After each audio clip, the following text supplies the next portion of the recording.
Y hoy, hermanos, lo que vamos a hacer de una manera un tanto breve es hacer un recorrido acerca de esas famosas 7 frases en la cruz de parte del Señor Jesucristo.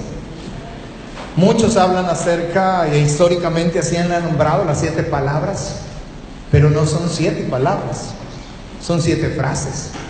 Él no dijo perdónalos, Él no dijo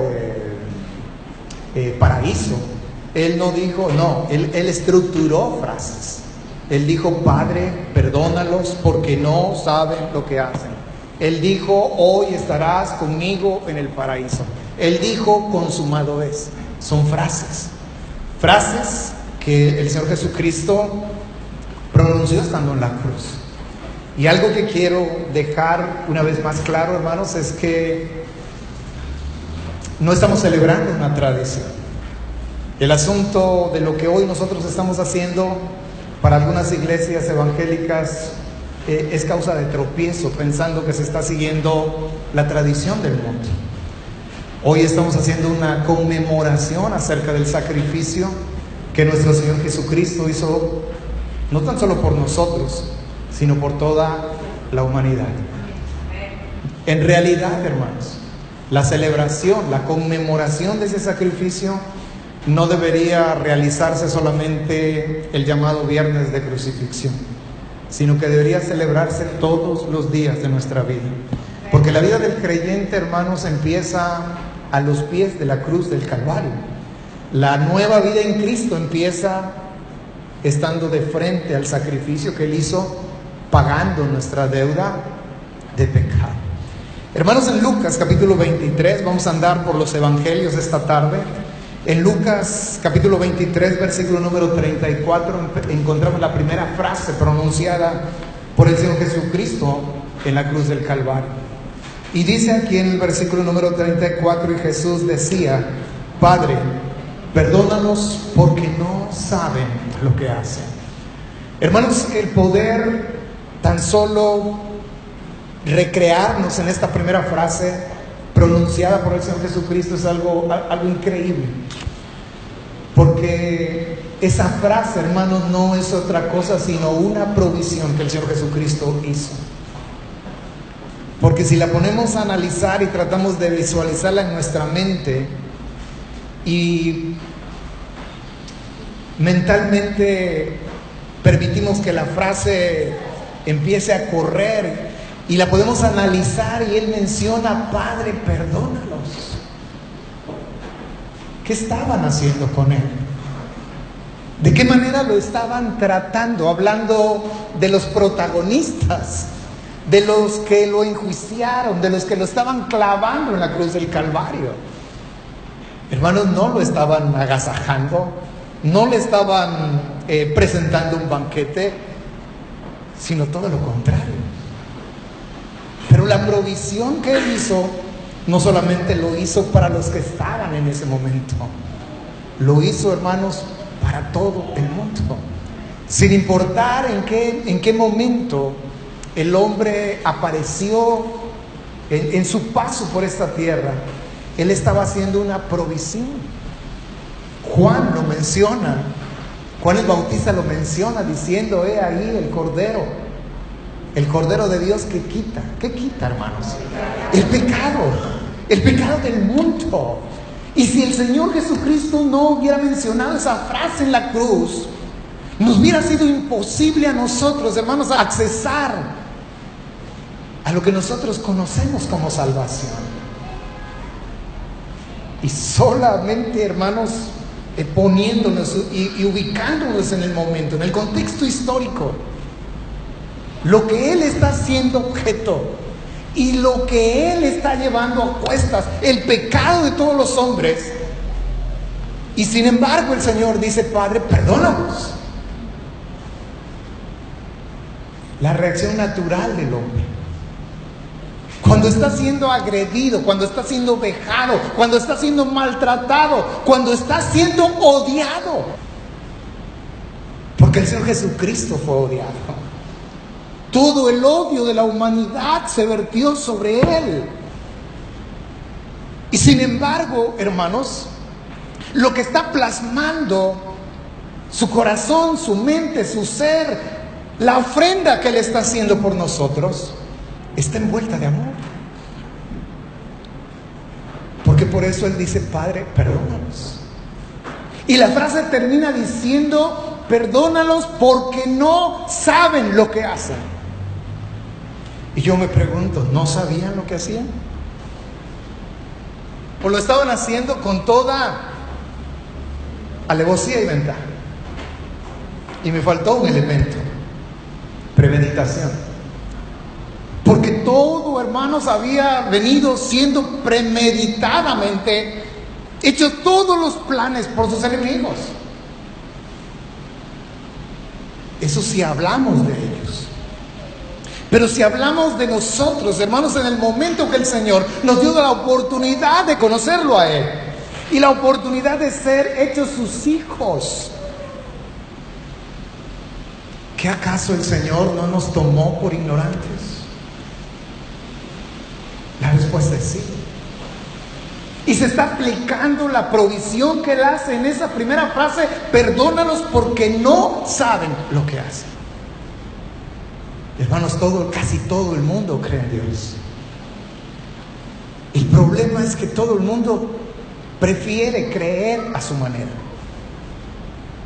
Y Dios ama tanto al hombre que prefiera pasar ese pecado, hermanos, por ignorancia, o como dice el Antiguo Testamento, por yerro. No quiero detenerme tanto ahí, pero si usted va al libro de los Hechos, los primeros capítulos, Pedro predica sobre esta base. Y él se para aquel día y le dice: hermanos varones israelitas, sabemos que lo que han hecho con el autor de la vida es por ignorancia. Así que cuando nosotros, hermanos, pensemos en esto, nosotros debemos de sentirnos felices. Porque aquella provisión que el Señor Jesucristo hizo estando en el peor momento de su vida, es lo que ahora, hermanos, nos ha dado la oportunidad a nosotros de disfrutar lo que es el perdón. ¿Y saben otra cosa más? Esto nos deja una enseñanza práctica adicional para nosotros. Debemos nosotros, hermanos, aprender a perdonar. Yo sé que en la vida encontramos gente que nos hace mucho daño. Y muchas veces esa gente que nos hace daño es gente quizás la más cercana a nosotros. Y es cuando más duele, y es cuando más afecta. Pero si Cristo fue capaz de perdonar, si el Señor Jesucristo fue capaz de hacer una provisión para nosotros, ¿quiénes somos nosotros, hermanos, para no un día llegar y perdonar a aquella persona? Hermanos, ¿quién sufre más? ¿O quien realmente sufre? Es el que trae ahí cargando ese rencor y lo limita y lo frena, le estorba, para no llegar a ese momento de perdonar, y al momento de perdonar se suelta una carga. Y el Señor dijo: Padre, perdónalos. Padre, te suplico que los tomes por ignorantes.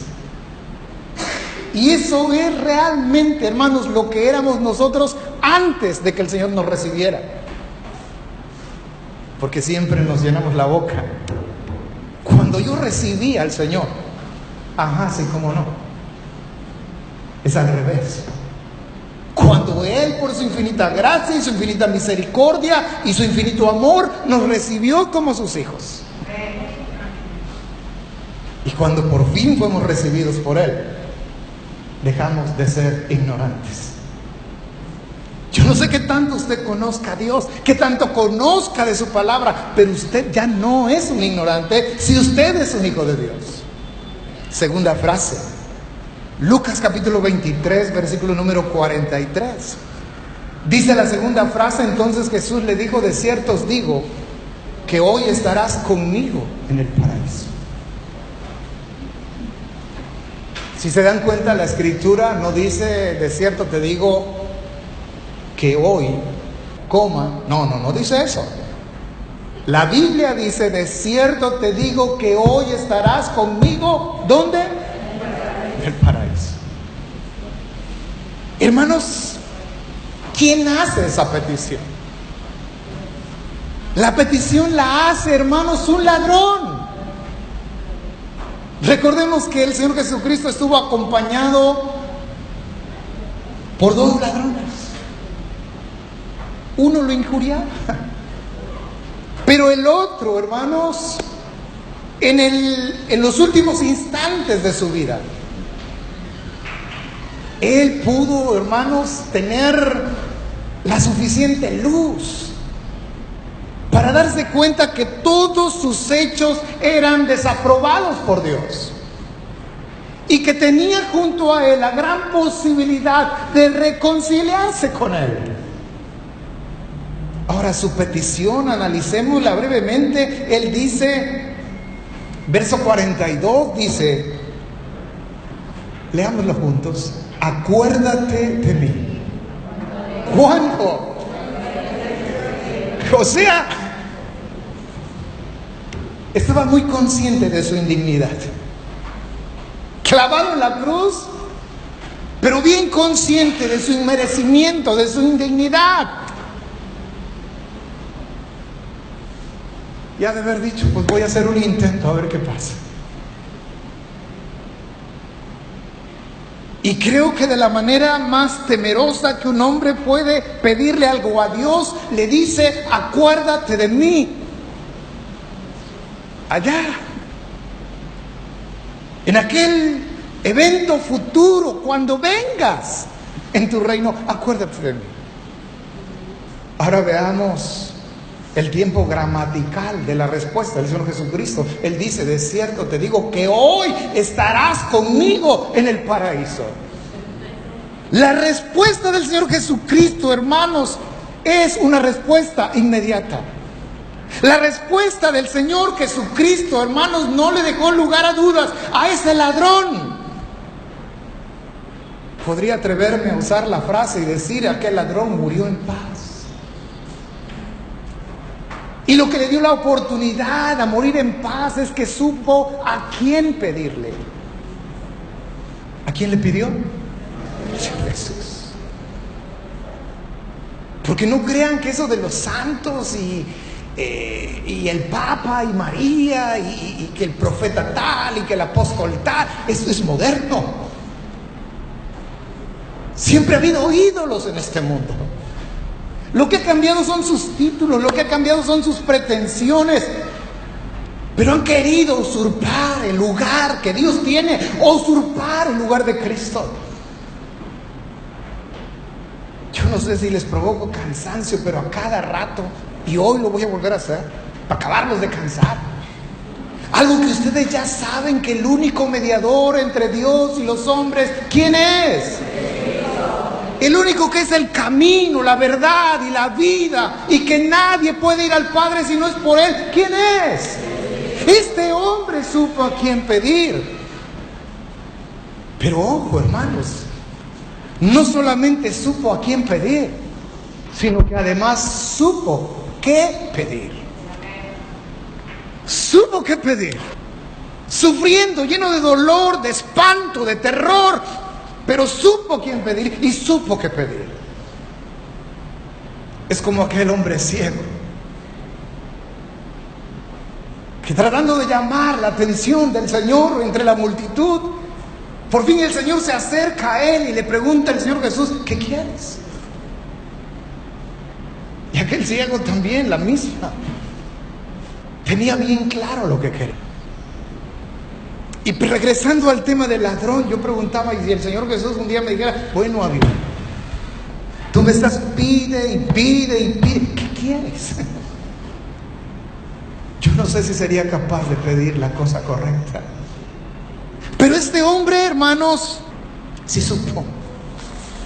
Y al mismo tiempo que fue el peor día de su vida, al mismo tiempo ese día recibió la mayor bendición. de su vida, el mayor gozo de su vida, y al mismo tiempo fue el mejor día de su vida. Porque aquel que muere en Cristo muere en paz. Porque aquel que muere en Cristo muere confiado, sabiendo a dónde va su alma. ¿Usted sabe a dónde va su alma? ¿Cómo no conmemorar el sacrificio de nuestro Señor Jesucristo? Si tenemos la seguridad que el Señor Jesucristo, hermanos, acababa inmediatamente de decirle a su Padre: Padre, perdónalos porque no saben lo que hacen. Y aquel hombre le dice: Señor, acuérdate de mí cuando vengas en tu reino. Y la respuesta del Señor es: de cierto te digo que hoy estarás conmigo en el paraíso. El Señor Jesucristo es un mediador por el cual obtenemos el perdón de nuestros pecados.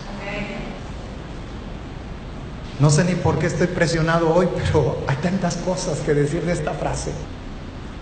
Pero sabemos bien nosotros, hermanos, que el paso de la vida a la muerte es instantáneo. Por eso el Señor Jesucristo le dice: de cierto te digo que hoy estarás conmigo en el paraíso. No lo vamos a hacer, solamente voy a citar la referencia bíblica, Lucas capítulo 16, donde se habla no acerca de Lázaro, el mendigo y el rico. No es una parábola, es un hecho real. No lo vamos a leer, pero solamente vamos a recordar y recordar que Lázaro murió y de manera inmediata abrió sus ojos en el seno de Abraham. Y aquel rico murió y de manera inmediata abrió sus ojos, pero los abrió en el infierno. Así que cuando el Señor Jesucristo le dijo a este ladrón: de cierto te digo que hoy estarás conmigo en el paraíso, quiere decir, y enseña, que en el momento que ese ladrón cerró sus ojos a esta vida, hermanos, pasó de manera inmediata a otro tipo de vida. Juan capítulo 19, versículo número 26, tercera frase. Juan capítulo 19, versículo número 26, dice la Escritura: cuando vio Jesús a su madre y al discípulo a quien él amaba que estaba presente, dijo a su madre: mujer, he aquí tu hijo. Después dijo al discípulo: he aquí tu madre. Y desde aquella hora el discípulo la recibió en su casa. Una vez más en esta frase, hermanos, vemos el amor manifestado del Señor Jesucristo. Pero no solamente vemos su amor como lo vemos en cada frase reflejada, sino creo que esta es una de las frases, hermanos, que nos deja ver claramente la humanidad de nuestro Señor Jesucristo. Él sabía que iba a partir de esta vida, pero había alguien que había sido un instrumento especial en las manos de Dios, que había sido la vasija que Dios usó para que Cristo tomara forma humana. Y eso es María, un instrumento en las manos de Dios, y manifiesta el amor por aquella mujer. No solamente ese amor divino, o sea, no solamente por él ser Dios, sino porque aquella mujer era su madre biológica. No es la madre de Dios, es la madre de Jesús. No es la madre de Cristo, es la madre de Jesús. Y el Señor Jesucristo lo que hace, hermanos, es ocuparse de los cuidados que María en lo sucesivo iba a requerir. Pero no solamente le proveyó, porque a veces Y perdón por generalizar, pero a veces creo que somos demasiado materialistas. Pero no solamente el Señor Jesucristo está haciendo una provisión de un techo, del vestido, del alimento. No. El Señor Jesucristo está haciendo una provisión para consolar el corazón de aquella mujer. Seguramente alguna vez usted ha pensado acerca del sufrimiento de María. ¿Cómo se lo imaginan ustedes? Hermanas, ¿cómo se imaginan el sufrimiento de aquella madre? Pura mamá gallina aquí, ¿verdad? Pues yo creo que María era así. Uno de los pasajes que viene a mi mente ahorita, que es muy revelador para mí acerca de María, es que en los evangelios dice: y María guardaba todas aquellas cosas. Y eso lo dice la Escritura cuando Jesús era apenas un niño. Hermanos, ¿qué tanto no albergaría el corazón de María los 30 y tantos años de vida de su Jesucristo? Cuarta frase, Mateo capítulo 27, versículo número 46, hermanos. Es una de las cosas más impresionantes y desgarradoras que muy pocas veces también nosotros pensamos. Dice el Evangelio de Mateo que cerca de la hora novena, Jesús clamó a gran voz diciendo: Elí, Elí, lama sabactani. Esto es: Dios mío, ¿por qué?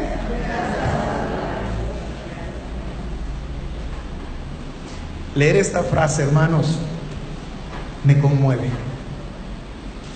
Yo sé que cada frase, como ya he dicho antes, desde la primera hasta la séptima, desde la primera hasta la última, vemos una connotación distinta. Pero hay algo repetido, algo que se hace común entre las frases, y es el amor de parte del Señor Jesucristo. Pero hermanos, cuando llegamos a esta cuarta frase del Señor Jesucristo en la cruz, Él le pregunta a Dios. Pero no es una pregunta como generalmente hacemos las preguntas. Oye, ¿y por qué no hiciste esto? Oye, ¿por qué no hiciste esto? No. Sino que fue, hermanos, un grito de angustia de parte del Señor Jesucristo. No por el dolor físico que Él estaba experimentando, sino por el dolor que Él sintió. Y escuche bien, por primera vez en la historia y por única ocasión, aquella Trinidad se rompió. Por eso Él dice: Padre, ¿por qué me has desamparado? Y no es que el Padre lo haya dejado de amar, de cuidar, de proteger, pero justamente en aquel momento el pecado de toda la humanidad, de toda la historia, se cargó en la persona de Jesús. Y aquel grito de angustia revela, hermanos, lo terrible que es vivir separado de Dios. ¿Por qué lo dejó el Señor? Porque el Señor es santo, es puro, es divino. Y Él no tiene ningún contacto con el pecado. Aborrece el pecado, ama al pecador. Así que el asunto, hermanos, de la vida aquí va más allá de lo físico, sino de lo terrible que es, hermanos, vivir, insisto, separados de Dios. Claro, ¿qué tanto demoró esa separación? Muy poco. Quizás pudiéramos pensar que unas cuantas horas, unos cuantos momentos, hasta que el Señor Jesucristo murió. Pero cuando una persona vive sin Cristo en su corazón, ¿cuánto tiempo vivirá separado de Dios? ¿Cuánto tiempo? No sabemos. Una persona que muere sin Cristo en su corazón, Una persona que muere sin reconciliarse con Dios va a vivir eternamente separados de Dios. Lo angustioso no será estar allá en el infierno o en la condenación eterna, donde la Biblia habla y presenta una escena terrorífica. Pero eso será de risa. Lo realmente terrible será vivir eternamente separados de Dios. Con razón el Señor Jesucristo, en algún momento en el Evangelio de Juan dice: separados de mí. Hermanos, si Dios nos dio la oportunidad de conocerle, si Dios nos dio la oportunidad de haber sido recibidos por Él y hacernos sus hijos, ¿por qué a veces pareciera que insistimos vivir de manera independiente de Él? Como si no lo conociéramos, como si aún viviéramos nosotros en ignorancia, como si aún viviéramos nosotros en nuestros pecados. Él ya pagó un precio. Y pagó un precio muy alto que hoy estamos recordando. Y que hoy, hermanos, nosotros, si acaso el compromiso que hemos hecho con Él no ha sido de verdad, es momento, hermanos, y es un buen momento para que sea un parteaguas en nuestra vida. El mundo evangélico está lleno de pastores, predicadores y maestros de la Biblia que han abaratado el Evangelio. Pero el Evangelio es todo menos barato,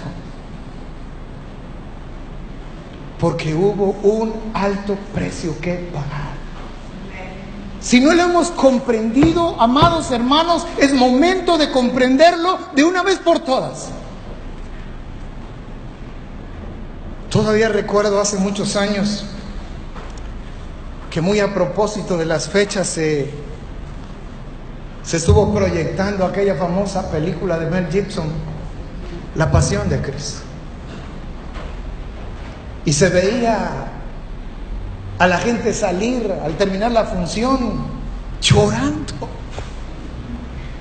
Salían llorando porque fue muy, digamos, muy cruda, muy cerca de la realidad, o bastante cerca de la realidad, lo experimentado por el Señor Jesús. ¿Y después qué pasó con esa gente? ¿Dónde están? No les importa. Qué bueno que hoy son norte. Se les arruinó la ida a la playa, al río, a la alberca y todo lo demás. Ay, gracias, Señor. Quinta frase. Evangelio de Juan, capítulo 19, versículo número 28. Juan 19, 28 dice: después de esto, sabiendo Jesús, vean, después de esto, sabiendo Jesús que ya todo estaba, ¿qué cosa? Consumado, dijo, y me da la impresión, solo, bueno, no lo dice la Biblia, por eso dije, me da la impresión que solo, ¿para qué? Para que se cumpliese, para que la escritura se cumpliese. Él dijo la quinta frase: tengo sed. Para quienes creen y promulgan y distorsionan el sacrificio del Señor Jesucristo y su Evangelio, donde dicen que ese sacrificio no tuvo chiste porque el que fue sacrificado fue Dios, pues qué chiste. Pero una vez más esta frase revela que Él fue 100% humano, al mismo tiempo que fue 100% Dios. Y Él dijo: tengo sed. Y les explico algo muy breve, que está médicamente probado. Las heridas que le infligieron al Señor Jesucristo son heridas, hermanos, que en pocas horas desataron una gran fiebre en su cuerpo. Y la fiebre ¿Qué provoca la fiebre?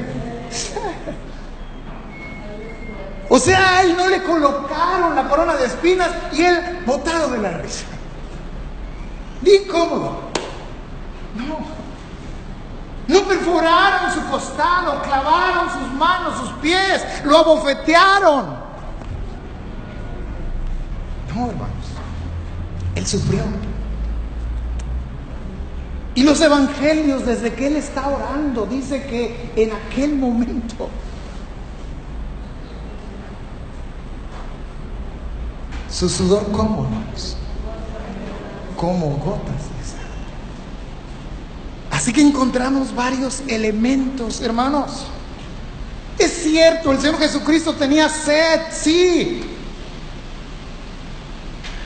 Pero la mayor sed que hasta ahora el Señor Jesucristo tiene es que el hombre se arrepienta. Sexta frase. Ahí mismo en el Evangelio de Juan, capítulo 19, verso 30, dice: cuando Jesús hubo tomado el vinagre, dijo: consumado es. Y habiendo inclinado la cabeza, entregó el Espíritu. Hermanos,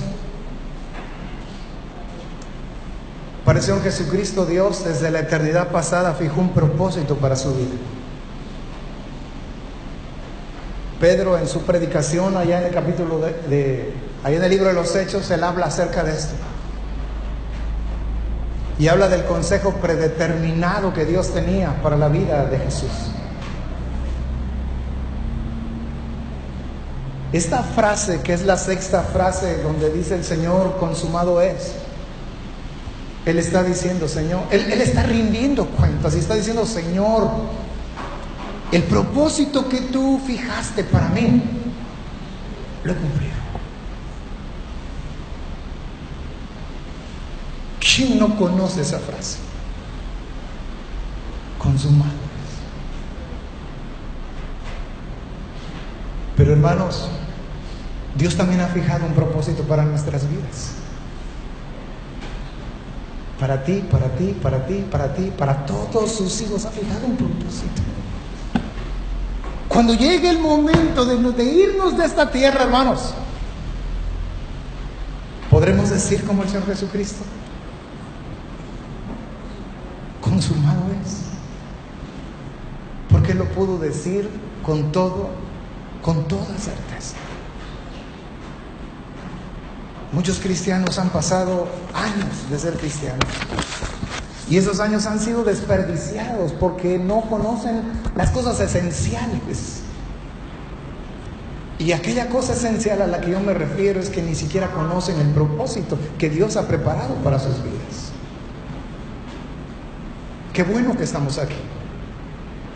Qué bueno que estamos juntos, que nos hemos unido en una visión. Qué bueno que estamos orando para que Dios haga de nuestra iglesia una mejor iglesia. Pero si Dios va a hacer de nuestra iglesia una mejor iglesia, significa que nos tenemos que poner, si no todos, una gran mayoría nos tenemos que poner en otra actitud. Nos tenemos que poner en movimiento. Debe ser otra nuestra disponibilidad al Señor, para que lo que Él ha preparado para nuestras vidas se convierta en una realidad. Por último, dice el Evangelio de Lucas, capítulo 23, versículo número 46. Lucas 23, 46. Dice el Señor Jesucristo la séptima y última frase: entonces Jesús, clamando a gran voz, dijo: Padre, en tus manos encomiendo mi espíritu. Y habiendo dicho esto, expiró. Esta última frase, hermanos, el Señor Jesucristo nos enseña justo antes de morir que Dios el Padre, el creador de todo lo que existe, el autor de la vida, el autor de este libro, es digno de confianza. Si usted ha depositado su confianza en Él, como yo sé que así ha sido lo mejor la mejor elección que usted ha hecho. Confiar en Él. Por eso es tan importante cada día de nuestra vida, al amanecer, al abrir los ojos, sin importar qué vamos a hacer. A lo mejor es un día como hoy que pues nos dieron oportunidad de no ir a la escuela, no ir al trabajo, más relajados. No salí de casa, nada más me arreglé para venir a la iglesia, pero regresando de la iglesia me pongo en modo fodo. Luego les explico. O sea, me pongo cómodo, la chancla, etcétera. Pero desde en la mañana usted sabía. Pero porque no va a salir, no se va a encomendar a Dios. Porque su familia va a estar todo el día con usted, no se va a encomendar a Dios. Sí. Y vale la pena hacerlo. Porque Dios es el que tiene en sus manos el total control de nuestras vidas. Así que el Señor Jesucristo, hermanos, nos da una gran lección antes de partir. Y si alguien hoy aquí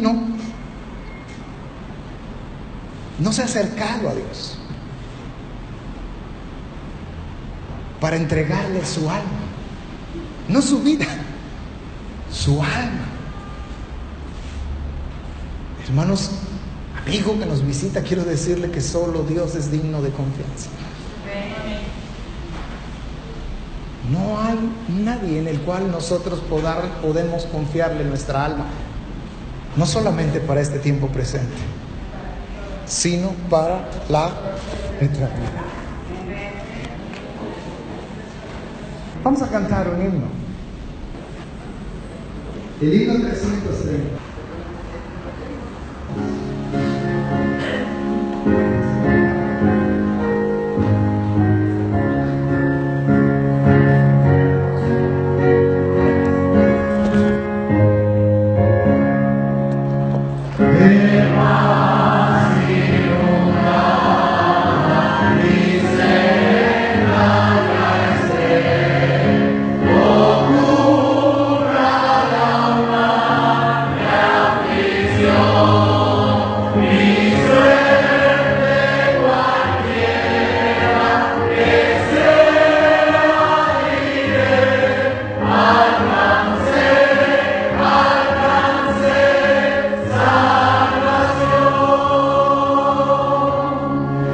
Alcance salvación.